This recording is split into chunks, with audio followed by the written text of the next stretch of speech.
Halo, nama saya Irfan Arifin dan saya akan menjelaskan dari buku Sejarah Sosial Muslim Minoritas Etnis Melayu di Nusantara yang menjelaskan bab sejarah sosial dan Islam yang ada di Singapura. Dalam buku tersebut berisi dari tinjauan umum, geografi dan iklim, demografi, bahasa dan agama, sejarah masuk Islam di Singapura, kelompok Islam Singapura, perkembangan institusi Islam. Tinjauan umum, kata Singapura atau Temasek atau Temasek bukanlah merupakan hal yang asing di telinga masyarakat Nusantara, yaitu merujuk pada sebuah pulau kecil di Semenanjung Melayu yang sekarang berumur di negara Kota Modern di Asia Tenggara. Singapura juga merupakan pusat keuangan terdepan ketika di dunia yang memainkan peran penting dalam perdagangan dan keuangan. Singapura negara Singapura adalah Republik Singapura yang memiliki luas sekitar 137 km atau 85 mil. Menurut tradisi lisan dan juga disebutkan dalam Koran Melayu, penamaan Singapura diambil dari kata singa dan pura, yaitu sebuah nama yang diberikan oleh Sri Tribuana yang apa dikenal dengan sebutan Senilai Utama. Orang Tiongkok kuno Cina diperkirakan pada abad ke-3 Masehi telah menyebut Singapura dengan kata sebutan Pulau Chou. Dikatakan penyebutan katanya berasal dari literasi dari kata Pulau Ujong atau pulau di ujung Semenanjung Melayu disebut ujung sana. Dilanjut dengan bab berikutnya, yaitu geografi dan iklim. Singapura pada dasarnya merupakan sebuah pulau tropis yang terletak pada 1 derajat di sebelah utara Khatulistiwa. Dari atas terlihat seperti sebuah berlian yang memanjang di sisi-sisinya. Luas daratan Singapura sekitar 700 km persegi dan kira-kira 50 km dari timur ke barat.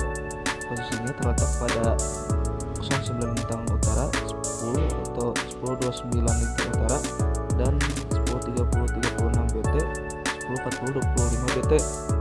Sebelah utara Singapura berbatasan langsung dengan Malaysia yang terhubung dengan jalan lintas berupa jembatan layang Johor-Singapura dan dipisahkan oleh Selat Johor di bagian selatan berbatasan dengan Laut Cina Selatan dan Indonesia.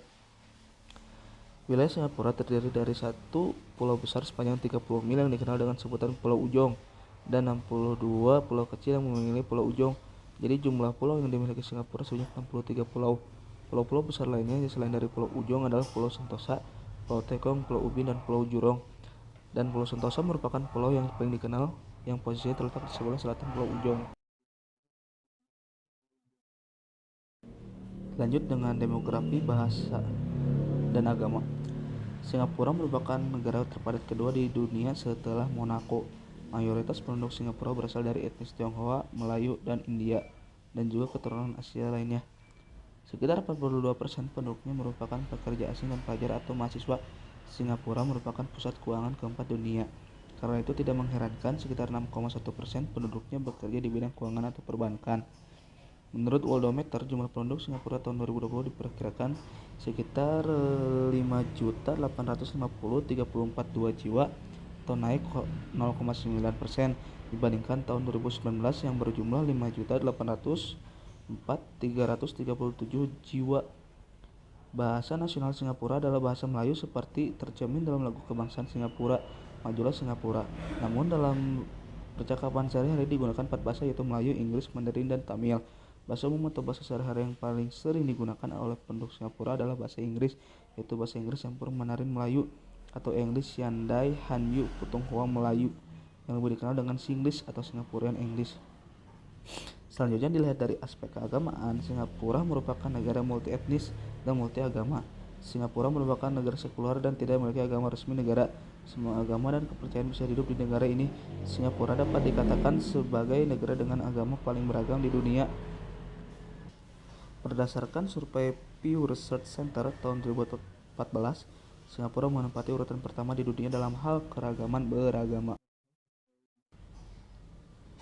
Selanjutnya sejarah masuknya Islam di Singapura. Semenjak lahirnya Islam pada abad ke-7 Masehi, Islam telah memulai penyebaran ke kawasan timur melalui jalur perdagangan yang telah dirintis sebelum kedatangan Islam di Jazirah Arab, yaitu melalui jalur sutra dan maritim. Sejak awal, Muslim Arab dan Persia dikenal memiliki bakat komersial terutama dimotivasi dan oleh ajaran agama dan keterampilan berlayar yang sangat baik. Dengan demikian, mereka dapat memonopoli perdagangan timur dan barat jalur sutra dan maritim.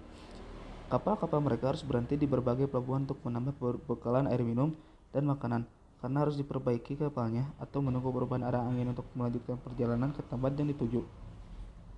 Interaksi tersebut mengakibatkan perluasan Islam lebih lanjut kepada masyarakat di luar kawasan Arab, terutama kota-kota pesisir dan anak benua India.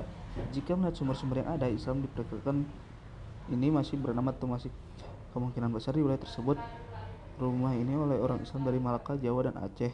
Seperti diketahui bahwa birokrasi telah lama menjadi bagian integral dan Kesultanan Melayu sejak kedatangan Islam ke kawasan tersebut. Kesultanan Malaka sejak abad ke-16 telah mempraktikkan hukum syariah dalam konun negara tersebut. Kemudian Kesultanan Johor menggantikan peran Kesultanan Malaka tersebut setelah Malaka jatuh ke tangan Portugis pada tahun 1511 Masehi. Selanjutnya yaitu ada kelompok Islam Singapura. Secara garis besar, Muslim Singapura terdiri dari dua kelompok, yaitu Muslim Melayu dan Muslim migran dari Jawa, Sumatera, Bugis, India, dan juga Arab. Mayoritas Muslim Singapura menganut madhab Sunni Syafi'iyah, sebagian kecil menganut madhab Hanafiyah dan Syiah. Ada juga kelompok Islam lainnya di luar ketiga madhab tersebut seperti kelompok Salafi dan Ahmadiyah.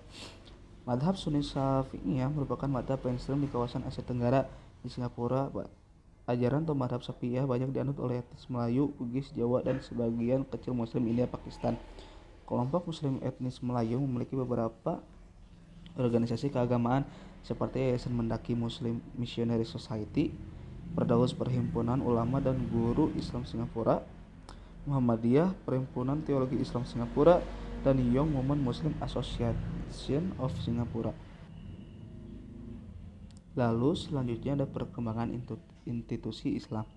Di Singapura sekarang ini terdapat sebuah lembaga bernama Lembaga Majelis Ulama Islam Singapura atau Islamic Religious Council of Singapore. Jika dibanding dengan Indonesia, lembaga MUIS ini merupakan lembaga tinggi negara setingkat Kementerian Agama. Di Singapura, Majelis Ulama Islam Singapura memainkan peranan penting dalam mengurusi urusan administrasi dan aktivitas Muslim Singapura serta berfungsi sebagai dewan penasihat pemerintah dalam urusan agama Islam dan kaum Muslim Singapura. Terus di Singapura terdapat 72 masjid sebagai warisan sejarah Muslim Singapura masa lalu. Masjid-masjid itu didirikan oleh etnis Melayu orang Arab Hadramaut pada abad ke-19 Masehi dan warga keturunan Melayu Bugis dari Indonesia. Masjid-masjid tersebut berada di bawah lembaga pentadriban masjid yang mengurusnya dilantik oleh Majelis Ulama Singapura atau MUIS. Terus sekolah Islam atau madrasah dalam bahasa sehari-hari di Singapura dikenal dengan sebutan sekolah agama. Sekolah agama di Singapura sebenarnya sudah ada sejak masuknya Islam pada abad ke-15. Untuk awal sekolah agama di Islam Singapura adalah sekolah Quran dan sekolah pondok. Ini merupakan umum dalam abad tersebut di seluruh Nusantara. Lebih lanjutnya bisa dibaca kepada buku. Baik, mungkin hanya segitu yang bisa saya sampaikan. Mohon maaf bila ada yang salah dan selengkapnya bisa dibaca lagi bukunya dan terima kasih.